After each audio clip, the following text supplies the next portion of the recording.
ಸದ್ಯಕ್ಕೆ ಜಗತ್ತಿನಾದ್ಯಂತ AI trend ಆಗ್ತಾ ಇದೆ. ಭಾರತದಲ್ಲೂ ಕೂಡ AIನ ಹವಾ ತುಂಬಾನೇ ಜಾಸ್ತಿ ಇದೆ ಅನ್ನೋದು ನಿಮಗೆ ಚೆನ್ನಾಗಿ ಗೊತ್ತಿದೆ. ಆದರೆ ನಿಮಗೆ ಈ AI ನಿಮ್ಮ ಲೈಫನ್ನು ಹಾಳು ಮಾಡಬಲ್ಲದು ಅನ್ನೋದರ ಐಡಿಯಾ ಇಲ್ಲ. ಅದಕ್ಕಾಗಿ ನೀವು AIನ ಬಗ್ಗೆ ತುಂಬಾನೇ ಕೇರ್ಫುಲ್ ಆಗಿರಬೇಕು. ಇವತ್ತಿನ ವಿಡಿಯೋದಲ್ಲಿ ನಾನು ನಿಮಗೆ ಹೇಗೆ AI ಅಂದರೆ ಆರ್ಟಿಫಿಷಿಯಲ್ ಇಂಟೆಲಿಜೆನ್ಸ್ ಅನ್ನೋದು ನಿಮ್ಮನ್ನು ಮತ್ತು ನಿಮ್ಮ ಲೈಫನ್ನು ಹಾಳು ಮಾಡುತ್ತೆ ಅನ್ನೋದನ್ನು ಪ್ರೂಫ್ನೊಂದಿಗೆ ಎಕ್ಸ್ಪ್ಲೇನ್ ಮಾಡುವನಿದ್ದೇನೆ. ಅದಕ್ಕಾಗಿ ಈಗಲೇ ಈ ವಿಡಿಯೋಗೆ ಲೈಕ್ ಮಾಡಿ ಮತ್ತು ಈ ವಿಡಿಯೋವನ್ನು ಎಷ್ಟು ಸಾಧ್ಯ ಆಗುತ್ತೋ ಅಷ್ಟು ಜಾಸ್ತಿ ಜನರೊಂದಿಗೆ ಶೇರ್ ಮಾಡಿ. ನಿಮ್ಮ ಪ್ರತಿಯೊಂದು ಶೇರ್ ಕೂಡ ಸಾವಿರಾರು ಲಕ್ಷಾಂತರ ಜನರ ಜೀವನವನ್ನು ಮತ್ತು ಅವರ ರಿಲೇಷನ್ಶಿಪ್ಗಳನ್ನು ಉಳಿಸುತ್ತೆ. ಅದಕ್ಕಾಗಿ ಶೇರ್ ಮಾಡಿ ಮತ್ತು ಕೊನೆಯ ತನಕ ನೋಡಿ. ಈ AI ಇದೆಯಲ್ಲ, ಇದೊಂಥರ ವರವೂ ಕೂಡ ಆಗಿದೆ, ಶಾಪವೂ ಕೂಡ ಆಗಿದೆ.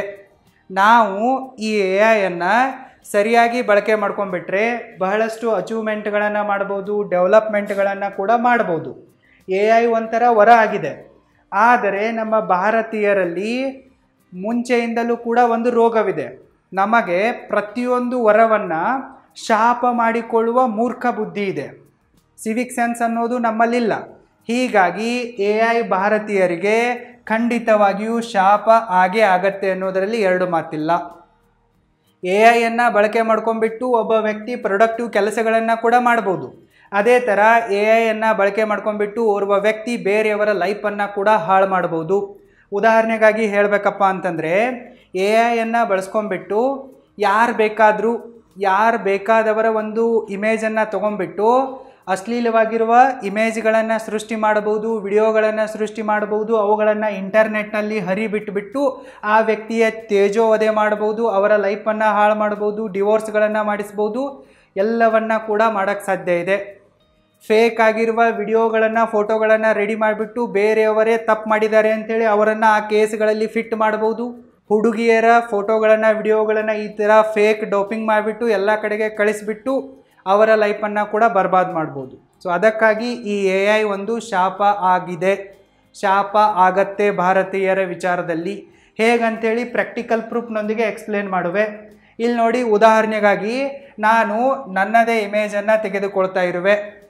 ಸೊ ನನ್ನ ಇಮೇಜನ್ನು ನಾವೇನು ಮಾಡೋಣ, ಯಾವುದಾದ್ರೂ ಒಂದು AI ಪ್ಲ್ಯಾಟ್ಫಾರ್ಮ್ದಲ್ಲಿ ಹಾಕೋಣ. ಉದಾಹರಣೆಗಾಗಿ ಗೂಗಲ್ AI ಜೆಮಿನಿ ಇದೆ, ಅದರಲ್ಲಿ ಹಾಕೋಣ ಮತ್ತು ಪ್ರಾಂಪ್ಟನ್ನು ಕೊಡೋಣ. ಯಾವ ಥರ ರಿಸಲ್ಟ್ ಬರುತ್ತೆ ಅನ್ನೋದನ್ನು ನೋಡೋಣ.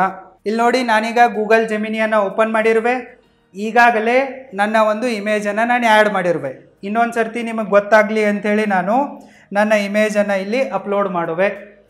ಸೊ ಈ ಥರ ಯಾರು ಬೇಕಾದವರು ಯಾರದ್ದೇ ಒಂದು ಇಮೇಜನ್ನು ತೊಗೊಂಬಂದುಬಿಟ್ಟು ಈ AI ಪ್ಲ್ಯಾಟ್ಫಾರ್ಮ್ಗಳಲ್ಲಿ ಹಾಕ್ಬೋದು ಮತ್ತು ಡಿಸೈರ್ಡ್ ಆಗಿರುವ ಪ್ರಾಂಪ್ಟ್ಗಳನ್ನು ಕೊಟ್ಬಿಟ್ಟು ತಮಗೆ ಹೆಂಗೆ ಬೇಕೋ ಹಾಗೆ ಇಮೇಜ್ಗಳನ್ನ ಸೃಷ್ಟಿ ಮಾಡ್ಬೋದು. ಪ್ರಾಂಪ್ಟನ್ನು ಆ್ಯಡ್ ಮಾಡುವೆ. So create A realistic image of Indian girl friend with attached image ಅಂಥೇಳಿ. ಸೊ ನನ್ನದೇ ಇಮೇಜ್ ಇದೆ, ಇದ್ರ ಜೊತೆಗೆ ಓರ್ವ ಗರ್ಲ್ ಫ್ರೆಂಡನ್ನು ಆ್ಯಡ್ ಮಾಡು ಅಂಥೇಳಿ ನಾನು ಪ್ರಾಂಪ್ಟನ್ನು ಕೊಡ್ತಾ ಇರುವೆ. ಇಲ್ಲಿ ಯಾರು ಬೇಕಾದರೂ ಹೆಂಗೆ ಬೇಕೋ ಹಂಗೆ ಪ್ರಾಂಪ್ಟ್ಗಳನ್ನ ಕೊಡ್ಬೋದು. ಸೊ ಕೊಟ್ಟಾಗ ರಿಸಲ್ಟ್ ಏನು ಬರುತ್ತೆ ಅಂಥೇಳಿ ನೋಡೋಣ. ಇಲ್ಲಿ ನೋಡಿ, ಇಮೇಜ್ ರೆಡಿ ಆಗಿದೆ. ಸೊ ಹೆಂಗೆ ಗುರ್ತಾ ಹಿಡಿತೀರಾ? ಸೊ ಇಲ್ಲಿ ನೋಡಿ, ಇದು ನಾನೇ ಇರುವೆ. ಇಲ್ಲಿ ಮತ್ತೋರ್ವ ಹುಡುಗಿಯ ಫೋಟೋ ಆ್ಯಡ್ ಆಗಿದೆ. ಸೊ ನನ್ನ ಒರಿಜಿನಲ್ ಇಮೇಜನ್ನು ನೋಡಿ, ಇಲ್ಲಿ ನಾನು ನನ್ನ ಒರಿಜಿನಲ್ ಇಮೇಜನ್ನು ಆ್ಯಡ್ ಮಾಡಿರುವೆ, ಪ್ರಾಂಪ್ಟ್ ಕೊಟ್ಟಿರುವೆ. ಕೆಳಗಡೆ ನೋಡಿ, ಈ ಥರ ಇಮೇಜ್ ಬಂದುಬಿಡ್ತು. ಸೊ ಇದೇ ಥರ ಡಿಸೆಂಟ್ ಆಗಿರೋ ಫೋಟೋಗಳನ್ನು ರೆಡಿ ಮಾಡೋಕ್ಕೂ ಬರುತ್ತೆ ಮತ್ತು ಕೆಟ್ಟದಾಗಿರುವ ಫೋಟೋಗಳನ್ನು ಕೂಡ ರೆಡಿ ಮಾಡೋಕ್ಕೆ ಬರುತ್ತೆ. ನಾನು ಇದೇ AIನಿಂದ ಬೇರೆ ಬೇರೆ ಥರನಾದ ಫೋಟೋಗಳನ್ನು ರೆಡಿ ಮಾಡಿರುವೆ. ಇಲ್ಲಿ ನೋಡಿ, ನಿಮಗೆ ಗೊತ್ತಾಗತ್ತೆ. ಇಲ್ಲಿ ಯಾರು ಬೇಕಾದವರ ಫೋಟೋವನ್ನು ತೆಗೆದುಬಿಟ್ಟು ಸೊ ತಮಗೆ ಹೆಂಗೆ ಬೇಕೋ ಹಾಗೆ ಪ್ರಾಂಪ್ಟ್ಗಳನ್ನು ಕೊಟ್ಟು ಒಳ್ಳೆ ಫೋಟೋಗಳನ್ನು ಕೂಡ ರೆಡಿ ಮಾಡ್ಬೋದು, ಕೆಟ್ಟದಾಗಿರುವ ಅಶ್ಲೀಲ ಫೋಟೋಗಳನ್ನು ಕೂಡ ರೆಡಿ ಮಾಡ್ಬೋದು. ಸೊ ಇದು ಕೆಲವು ಸೆಕೆಂಡ್ಗಳಲ್ಲಾಗತ್ತೆ. ಇದನ್ನು ಯಾರು ಬೇಕಾದರೂ ಮಾಡ್ಬೋದು, ಪುಕ್ಸಟ್ಟೆಯಾಗಿ ಮಾಡ್ಬೋದು. ಎಲ್ರಿಗೂ ಈ AI ಓಪನ್ ಆಗಿಬಿಟ್ಟಿದೆ, ಎಲ್ಲರ ಕೈಯಲ್ಲಿ ಮೊಬೈಲ್ಗಳಿವೆ, ಎಲ್ಲರೂ ಈ ಥರನಾದ ಫೋಟೋಗಳನ್ನು ಕ್ರಿಯೇಟ್ ಮಾಡ್ಬೋದು. ಈ ಥರ AIಯನ್ನು ಯಾರು ಬೇಕಾದವರು ಸಿಂಪಲ್ಲಾಗಿ ಮಿಸ್ಯೂಸ್ ಮಾಡಿಕೊಳ್ಬೋದು ಮತ್ತು ಬೇರೆಯವರ ಲೈಫನ್ನು ಹಾಳು ಮಾಡ್ಬೋದು. ಇಲ್ಲಿ ನೋಡಿ, ನನ್ನದೇ ಇಮೇಜ್ನಲ್ಲಿ ಇಲ್ಲಿ ಒಂದು ಗರ್ಲ್ ಫ್ರೆಂಡ್ ಫೋಟೋ ಆ್ಯಡ್ ಆಗಿದೆ. ಸೊ ಇಲ್ಲಿ ಅದೇ ಹುಡುಗಿಯ ಬೇರೆ ಡ್ರೆಸ್ಸಲ್ಲಿರುವ ಫೋಟೋಗಳು ಆ್ಯಡ್ ಆಗಿವೆ.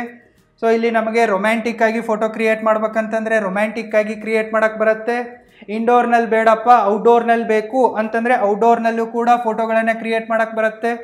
ಆ ಹುಡುಗಿಯ ಬಟ್ಟೆಗಳನ್ನು ಜಾಸ್ತಿ ಮಾಡೋಕ್ಕೂ ಬರುತ್ತೆ, ಚೂಡಿದಾರದಿಂದ ಸೀರೆ ಮಾಡೋಕ್ಕೂ ಬರುತ್ತೆ, ಸೀರೆ ಕಳಿಸ್ಬಿಟ್ಟು ಶಾರ್ಟ್ಸ್ಗಳನ್ನು ಕೂಡ ಮಾಡೋಕ್ಕೆ ಬರುತ್ತೆ. ಸೊ ನಾವು ಎ ಐಗೆ ಯಾವ ರೀತಿಯಾದ ಪ್ರಾಂಪ್ಟ್ ಕೊಡ್ತೀವೋ ಆ ಥರನಾದ ಇಮೇಜ್ಗಳನ್ನು ಎ ಐ ಕ್ರಿಯೇಟ್ ಮಾಡಿ ಕೊಡುತ್ತೆ. ಈ ಇಮೇಜ್ದಲ್ಲಿ ನಾನೇ ಇರುವೆ, ಆದರೆ ಈ ಇಮೇಜ್ದಲ್ಲಿ ಎ ಐ ಫೋಟೋ ಕೊಡ್ತಾ ಇದೆಯಲ್ಲ, ಹುಡುಗಿಯರ ಫೋಟೋ, ಈ ಫೋಟೋ ಫೇಕ್ ಅಲ್ಲ.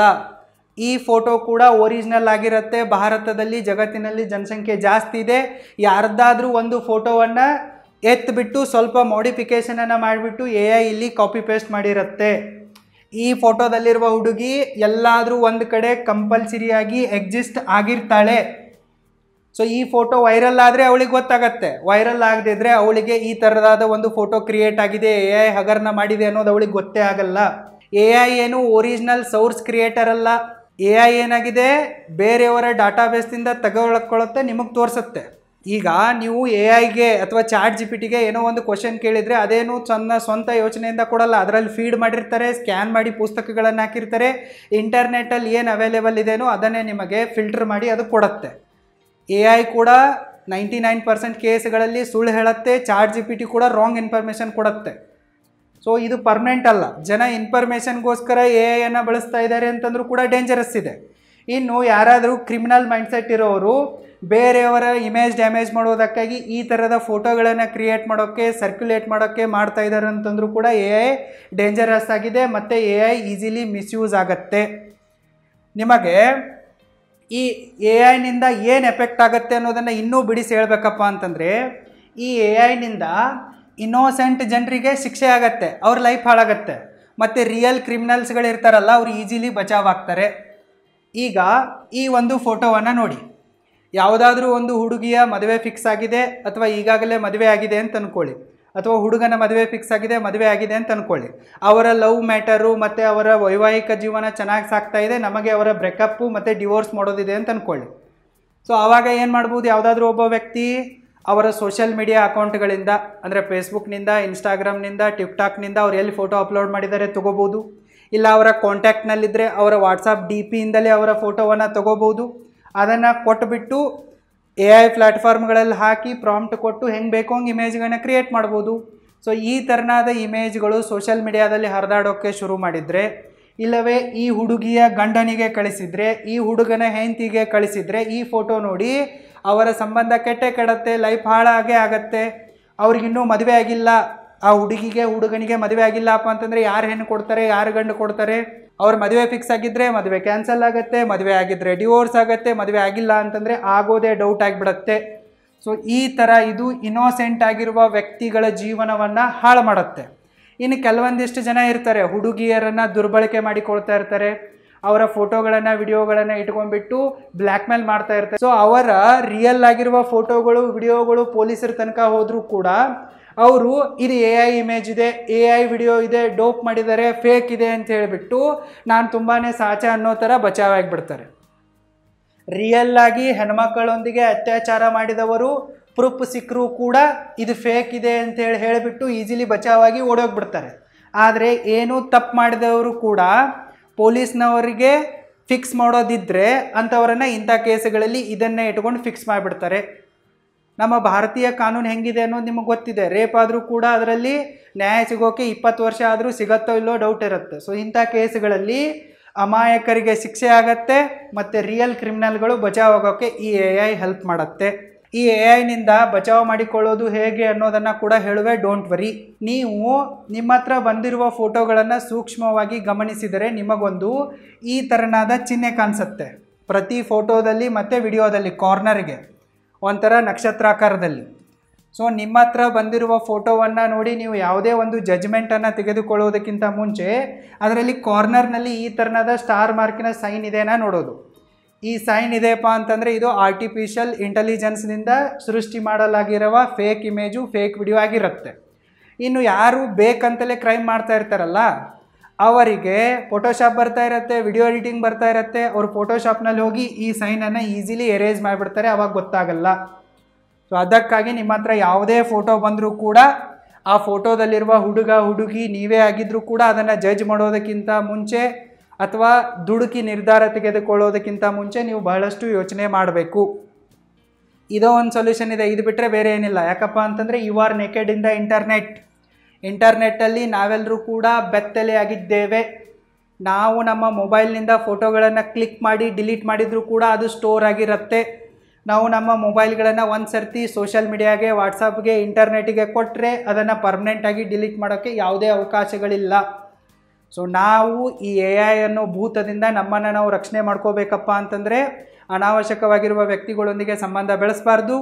ಮತ್ತು ನಮ್ಮ ಫೋಟೋಗಳನ್ನು, ವಿಡಿಯೋಗಳನ್ನು ಸಿಕ್ಕಲ್ಲಿ ಎಲ್ಲರಿಗೂ ಯಾರಿಗೂ ಕೊಡಬಾರ್ದು. ಮೊಬೈಲ್ ರಿಪೇರಿ ಕೊಟ್ಟರು ಕೂಡ ಮೆಮೊರಿ ಕಾರ್ಡ್ನಲ್ಲಿ ಸೇವ್ ಮಾಡಿಕೊಂಡು ಮನೆಯಲ್ಲೇ ಇಟ್ಟು ಖಾಲಿ ಮೊಬೈಲನ್ನು ಅಷ್ಟೇ ಕೊಡಬೇಕು. ಮತ್ತು ನಾವೆಲ್ಲರೂ ಸೇರಿ ನಮ್ಮ ಭಾರತದ ಸರ್ಕಾರದ ಮೇಲೆ ಒತ್ತಡವನ್ನು ಹೇರಬೇಕು. ಸೈಬರ್ ಲಾಸ್ಗಳನ್ನು ಮತ್ತಷ್ಟು ಸ್ಟ್ರಿಕ್ಟ್ ಮಾಡೋಕ್ಕೆ ನಾವೆಲ್ಲರೂ ಒತ್ತಾಯವನ್ನು ಹೇರಬೇಕು. ಸೈಬರ್ ಲಾಸ್ಗಳು ಬೇರೆ ದೇಶಗಳಲ್ಲಿ ಸ್ಟ್ರಾಂಗ್ ಇವೆ, ಅಲ್ಲಿ ಹಾಕೊಂಡು ಜಡಿತಾರೆ. ಅಲ್ಲಿ ಇಂಥದ್ದನ್ನೆಲ್ಲ ಮಾಡೋಕ್ಕೆ ಯಾರಿಗೂ ಧೈರ್ಯ ಆಗಲ್ಲ. ಆದರೆ ಭಾರತದಲ್ಲಿ ಹೀನಿಯಸ್ ಕ್ರೈಮ್ ಆದರೂ ಕೂಡ, ರೇಪ್ ಆ್ಯಂಡ್ ಮರ್ಡರ್ ಆದರೂ ಕೂಡ ಪೊಲೀಸ್ನವ್ರು ತಲೆ ಕೆಡಿಸಿಕೊಳ್ಳಲ್ಲ. ಕೋರ್ಟಲ್ಲಿ 20 ವರ್ಷ ಜಗತ್ತೆ. ಯಾರಿಗೇನು ಜೀವಗಳ ಬೆಲೆನೇ ಇಲ್ಲ. ಬಡ ಹೆಣ್ಮಕ್ಕಳ ಮಾನ ಪ್ರಾಣಕ್ಕೆ ನಮ್ಮ ದೇಶದಲ್ಲಿ ಬೆಲೆನೇ ಇಲ್ಲ ಅನ್ನೋ ಥರ ಆಗಿದೆ. ಅದಕ್ಕಾಗಿ ನಾವು ಕೋರ್ಟ್ನ ಮೇಲೆ, ಸರ್ಕಾರದ ಮೇಲೆ ಒತ್ತಡವನ್ನು ಹೇರಬೇಕು. ಸ್ಟ್ರಿಕ್ಟ್ ಆಗಿರುವ ಸೈಬರ್ ಲಾಸ್ಗಳನ್ನು ಇಂಪ್ಲಿಮೆಂಟ್ ಮಾಡೋಕ್ಕೆ ಹೇಳಬೇಕು. ಇದೇ ಒಂದು ಸೊಲ್ಯೂಷನ್ ಆಗಿದೆ. ಇದು ಬಿಟ್ಟರೆ ಬೇರೆ ಯಾವುದೇ ಸೊಲ್ಯೂಷನ್ ಇಲ್ಲ. We are naked in the internet. This is the harsh reality of our society. I hope ನಿಮಗೀಗ ಹೇಗೆ AI ನಿಮ್ಮ ಲೈಫನ್ನು ಡಿಸ್ಟ್ರಾಯ್ ಮಾಡ್ಬೋದು ಅನ್ನೋದು ಚೆನ್ನಾಗಿ ಅರ್ಥ ಆಗಿದೆ ಅಂತ ಅಂದ್ಕೊತೀನಿ. ನೀವು ವೀಕ್ ಆಗಿದ್ದೀರಾ, ದುರ್ಬಲರಾಗಿದ್ದೀರಾ ಅಂತಂದರೆ ಎಲ್ಲರೂ ನಿಮ್ಮ ಮೇಲೆ ಅನ್ಯಾಯ, ಅತ್ಯಾಚಾರ, ಶೋಷಣೆಯನ್ನು ಮಾಡೇ ಮಾಡ್ತಾರೆ. ಅದಕ್ಕಾಗಿ ನೀವು ಪವರ್ಫುಲ್ ಆಗಬೇಕು. ನೀವು ಎಷ್ಟು ಪವರ್ಫುಲ್ ಆಗ್ತಿರೋ ಅಷ್ಟು ಜನ ನಿಮಗೆ ಹೆದರ್ತಾರೆ. ನಿಮ್ಮೊಂದಿಗೆ ಇಂತಹ ವಿಷಯಗಳನ್ನು ಮಾಡೋಕ್ಕೆ 10 ಅಲ್ಲ 1000 ಸಲ ಯೋಚನೆ ಮಾಡ್ತಾರೆ. ನೀವು ಪವರ್ಫುಲ್ ಆಗೋದೊಂದೇ ಭಾರತದಂಥ ದೇಶದಲ್ಲಿ ಉಳಿಯೋಕ್ಕಿರುವ ಲಾಸ್ಟ್ ಉಪಾಯ ಆಗಿದೆ. ಅದಕ್ಕಾಗಿ ನೀವು ನಿಮ್ಮ ಟೈಮನ್ನು ದುಡ್ಡಿನಂತೆ ಬಳಸ್ಕೊಳ್ಳಿ. ದುಡ್ಡು ನಿಮ್ಮ ಹತ್ರ ನೀರಿನಂತೆ ಹರಿದು ಬರುತ್ತೆ. ನಿಮ್ಮ ಟೈಮು ಮತ್ತು ನಿಮ್ಮ ದುಡ್ಡು ನಿಮ್ಮ ಅಮೂಲ್ಯವಾದ ಸಂಪತ್ತುಗಳಾಗಿವೆ. ಇವುಗಳನ್ನು ಕಾಪಾಡಿಕೊಳ್ಳಿ. ಒಂದು ವೇಳೆ ನಿಮಗೆ ಟೈಮ್ ಮ್ಯಾನೇಜ್ಮೆಂಟ್ ಸ್ಕಿಲ್ಗಳನ್ನು ಕಲಿಯುವ ಆಸೆ ಇದ್ದರೆ ಮತ್ತು ಮನಿ ಮ್ಯಾನೇಜ್ಮೆಂಟ್ ಸ್ಕಿಲ್ಗಳನ್ನು ಕಲಿಯುವ ಆಸೆ ಇದ್ದರೆ ಈಗಲೇ ನೀವು roaringbusinessschool.comಗೆ ವಿಸಿಟ್ ಮಾಡಿ. ಮತ್ತು ನನ್ನ ಆನ್ಲೈನ್ ಮನಿ ಮ್ಯಾನೇಜ್ಮೆಂಟ್ ಕೋರ್ಸಿಗೆ, ಟೈಮ್ ಮ್ಯಾನೇಜ್ಮೆಂಟ್ ಕೋರ್ಸಿಗೆ ಎನ್ರೋಲ್ ಆಗಿ. ಲಿಂಕ್ ಈ ವಿಡಿಯೋದ ಡಿಸ್ಕ್ರಿಪ್ಷನ್ ಬಾಕ್ಸಲ್ಲೂ ಕೂಡ ಇದೆ, ಚೆಕ್ ಮಾಡಿ. All the best. Stay happy and stay safe. Thank you so much.